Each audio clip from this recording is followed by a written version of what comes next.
Hello and welcome back to my YouTube channel. My name is Maddie and this is my August wrap up. I ended up reading 7 books in August and you know what? I'm okay with that number. I feel like my average monthly is going down and down month by month, but I think that's pretty normal when my job takes up so much mental capacity and I'm exhausted. I can't handle reading more than what I am right now, so I'm trying my best, but I think 7 books is good enough.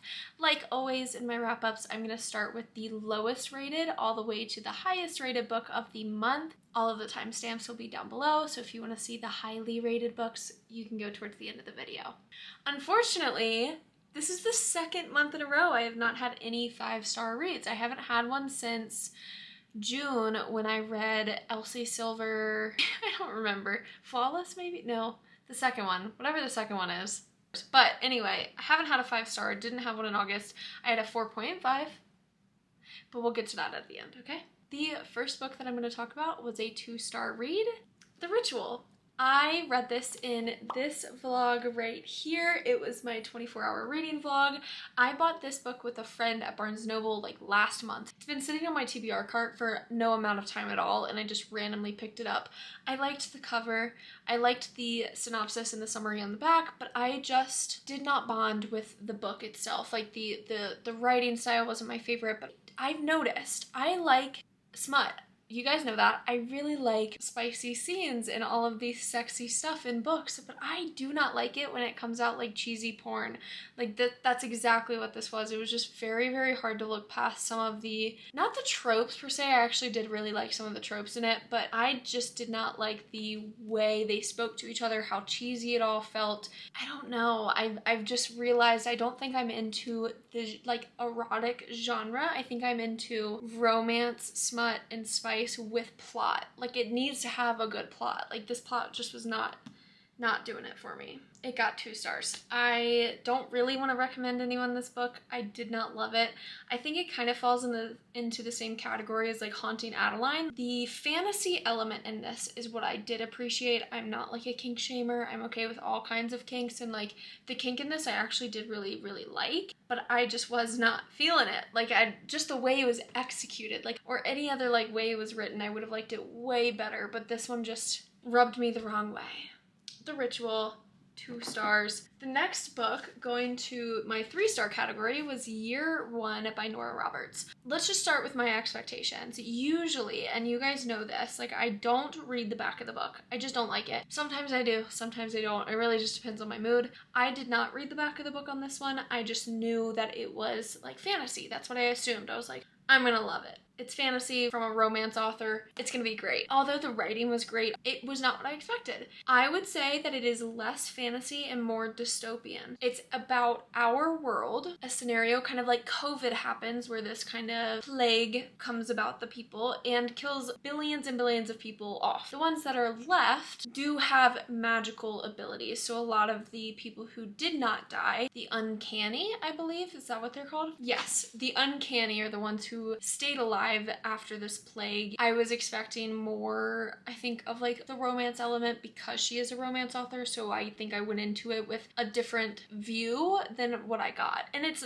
by all means not a bad book, but I don't think I'm gonna pick up the others, at least right now. My mom, I believe, has them on Audible, so if I want to listen to the second book, I will. Definitely not what I thought, but not bad enough to get below a 3. It was good. It was a good book. Not what I expected. And I also read it in this video right here. Here's the thing, yes, I haven't had a 5-star read, but I think I've just been more picky recently because the rest of the books are in the 4-star category. Honestly, I'm in a point in my reading journey where I'm just reevaluating everything that I've been reading and being okay, is this really 5-star top tier book? Is this gonna be on my mind for months after I read it or not? That's now how I'm deciding my 5 stars, and I think I've just gotten really picky. So yes, I've had a lot of 4 stars recently. There's a grasshopper on my window. We're gonna get into the next book. I read Crossed by Emily McIntyre. I did talk about this book in my last video, the Smut Recommendations Update video, so I'm not going to talk about this one too much, but it is about a priest and a dancer, and the priest begins to have these very naughty feelings towards her and wants to act on them, but he is a man of God and cannot, but he ends up doing so. So, I don't know. It was good. There's a lot of like good smut in here, and I think that there's a bigger build up in this book than in Emily McIntyre's other fantasy retellings. So I liked this one for the pacing. The plot was wonderful, and the twist at the end just got me. Like, I was not expecting it, and it was wonderful, and I love it when that happens. Absolutely loved this book. I devoured it in like 2 days. It was great. I don't think I devoured it in 2 days. I think it was like 4 days, but whatever. It was great. So I recommend her books in this series to so many people, and I think I've said this in the last video, but Emily McIntyre is just so strong, and I give her so much props for doing what she's doing right now.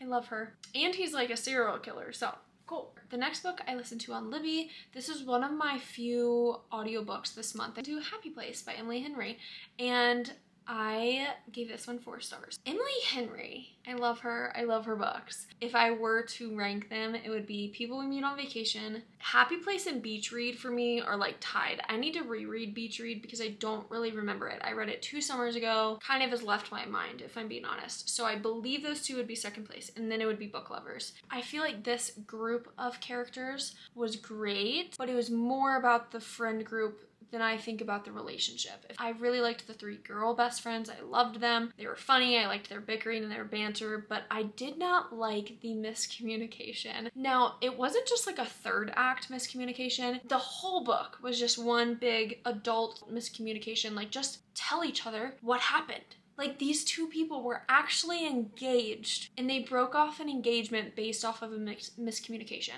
Totally understand the miscommunication, but why not just tell each other? Like, just be open about it. Like, hey, why are we breaking up? They didn't do that until the very end.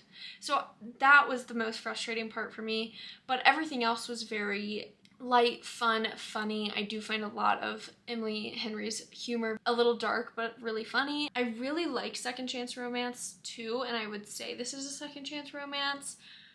Yeah, it just didn't hit like one though. The next 2 books are gonna make me cry just thinking about them.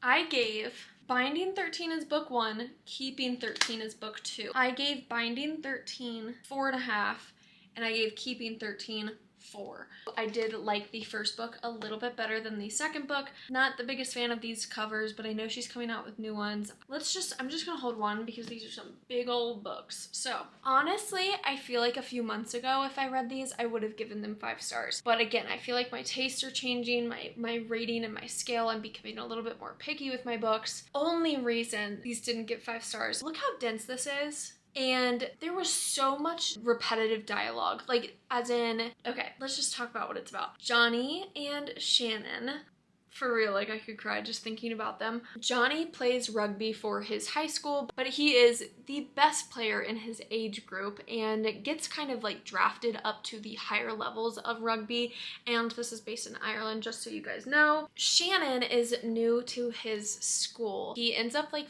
accidentally hitting her in the head with a rugby ball. In her previous school, she's been consistently terrorized and bullied, so she comes to this new school kind of looking for a fresh start. First day of school, gets hit in the head by this big rugby ball and is like, wonderful, off to a great start, just like I had hoped. It kind of just goes from there. They just kind of instantly click. She is very timid and shy, and he is obviously like the best rugby player in the area and very well known and cocky, but like also sweet. He has like a really big soft spot for her. What you find out through the book, obviously, is that Shannon is dealing with a lot more than just like bullies at her school. She has a really traumatic home life, and it's graphic and sad, so I do recommend like trigger warnings on this book. Please look them up. You feel so terribly for Shannon at some parts, but then you just like flip the page and start laughing because Johnny and his friend group are so light-hearted and just funny. Like, they just make you want to laugh, but then again, like the next chapter is brutal and really sad. You're getting whiplash in this book and in this series, but it is so wonderful. And again, I did read it in this vlog right here. I think I definitely read a lot of this month's books in that video. Overall, this series, like, absolutely wonderful. Why it didn't get 5 stars was because I thought the dialogue was really repetitive. Like, I know Shannon, she needs constant reassurance, but it was so constant that, like, some dialogue scenes, I was like, okay, yes, we know he will never leave you. We know it will always be okay. We know he will always protect you. I was like, all right, I wanted some new depth to them. They weren't surface level characters. You didn't scrape past a certain level, if that makes sense. Like, there could have been a little bit of a deeper dive, even without how dense this book is.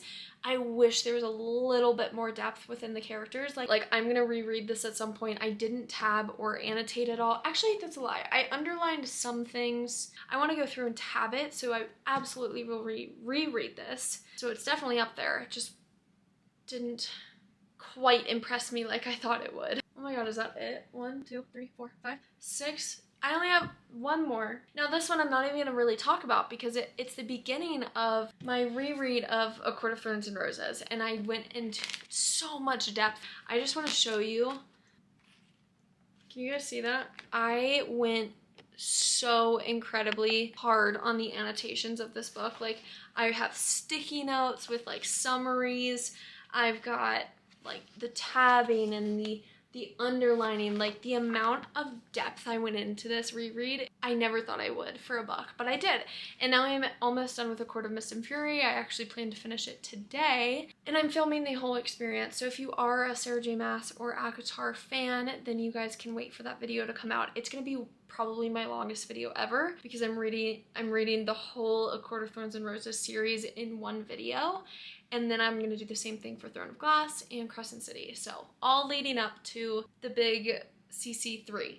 Very exciting. I did reread this one for the second time this year. That is my third reread of ACOTAR, and that is it for this video. Thank you very much for tuning in, and comment down below if you've read any of these books. I know it's kind of a shorter wrap up because I only read 7 books this month, but I've already read one in September, and it's September 2nd. So I think that I'm off to a good start with September. I think I have one. I think I'm gonna finish another one tonight, and hopefully I'll finish Akamov tonight or tomorrow. So like I'll already be 3 books in. Like, we're getting there for September. We're gonna have a good month. Thank you guys so much for supporting me. I honestly, like, these videos give me so much happiness, and like seeing y'all's comments and just y'all's support is so wonderful. So just a big thank you to all of you.